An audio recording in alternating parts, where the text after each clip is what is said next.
बस इतना सा ज़रूर है कि ये बैलेट पेपर में तो हारे हुए थे और ईवीएम में कैसे जीत गए वो भी 8 की 8 कि इनकी अब रैलियाँ जो है हम लोग जो अपने स्तर से देख रहे थे कि रैलियों में भीड़ नहीं होती थी, इनकी गाड़ियों में कोई बैठने को तैयार नहीं होता था, फिर भी ये जीत रहे हैं। तो चलिए ठीक है, जीते हैं और जीते हुए अब 8 विधायकों को मेरी तरफ से बहुत-बहुत बधाई और इसके ऊपर मैं कोई सवाल नहीं उठाऊँगा। 3 अक्टूबर को लखीमपुर खीरी जिले में हुई हिंसा के मुख्य आरोपी आशीष मिश्रा और मोनू को हाईकोर्ट से जमानत मिल गई है।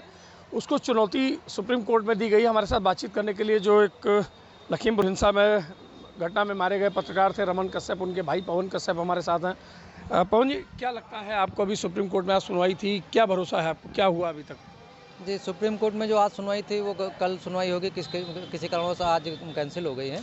कल सुनवाई होगी और हमें सुप्रीम कोर्ट पर उतना ही भरोसा है कि जितना हम ऊपर वाले के ऊपर जो भरोसा कर सकते हैं, उतना ही भरोसा हमें सुप्रीम कोर्ट पर है और सुप्रीम कोर्ट से हमें न्याय ज़रूर मिलेगा। क्या लगता है आशीष मिश्रा भी जमानत पर बाहर हैं, क्या लगता है आपको क्या होगा आगे? नहीं, अब ज़मानत पर ही बाहर हैं और अब ट्रायल भी चल रहा है इधर और सुप्रीम कोर्ट में भी मामला है, तो उम्मीद है कि ये फिर से अंदर होंगे और जब ये घटना के मुख्य आरोपी हैं तो इनको जो है सज़ा भी मिलेगी। और क्या लगता है, अभी 22 का चुनाव भी हुआ और ये इतनी बड़ी हिंसा थी जिसमें किसान मारे गए, कई लोगों की मौत हुई, उसके बाद भारतीय जनता पार्टी फिर लौट के आ गई, 8 की 8 सीटें जीत गई है जिले में, कैसे देखते हैं इसको आप? भैया, इस मैटर में हम आपसे क्षमा चाहेंगे, हम चुनाव संबंधित कोई भी बातें नहीं करेंगे।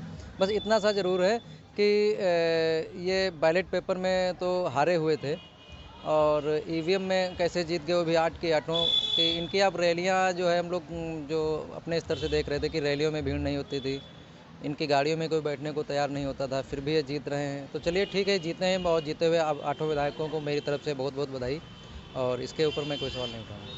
क्या लगता है आपको, उम्मीद है अभी जो 3 अक्टूबर की घटना हुई थी उसमें न्याय मिलेगा, आपको लगता है? जी, बिल्कुल पूरी उम्मीद है और अगर सुप्रीम कोर्ट से भी न्याय नहीं मिला तो फिर भारत में न्याय प्रणाली ही खत्म मान लीजिए आप, फिर तो पूरा विश्वास ही उठ जाएगा। इसलिए हम जितना विश्वास ऊपर वाले के ऊपर कर रहे हैं, वो उतने विश्वास माननीय सुप्रीम कोर्ट पर भी कर रहे हैं। क्या लगता है कोई चूक रह गई थी अभी तक जो इनको जमानत मिल गई है हाईकोर्ट से? नहीं, हमारी तरफ से तो कोई चूक नहीं रह गई थी। हमारी कहीं पर बातें ही नहीं सुनी गईं। दरअसल हम लोगों की जो एक शुरू से मांग थी कि अजय मिश्र टेनी को इनके पद से बर्खास्त किया जाए, जब तक ये अपने पद पर बने हैं तब तक हमें न्याय नहीं मिल पाएगा। तो कहीं न कहीं इन्होंने अपने पद का ही फ़ायदा उठाया और अपने बेटे की ज़मानत करवाई। हमारे वकीलों की बात नहीं सुनी गई, री-हियरिंग डाली गई, उसको भी खारिज कर दिया गया और इतनी जल्दी इनको बेल मिलना, जो कि घटना के मुख्य आरोपी हैं। हमारे 4 किसान जो कि निर्दोष हैं, वो भी बेचारे अंदर हैं, उनकी ज़मानत खारिज हो रही है। तो ये सब इन्होंने अपना जो अपना पावर था वो इस्तेमाल किया। इसमें न्याय तो नहीं हुआ है, लेकिन ये सत्ता पक्ष का खेल रहा है इसमें। अब न्याय की उम्मीद हमें माननीय सुप्रीम कोर्ट से है। ये थे हमारे साथ पवन कश्यप जो लखीमपुर हिंसा के पीड़ित थे।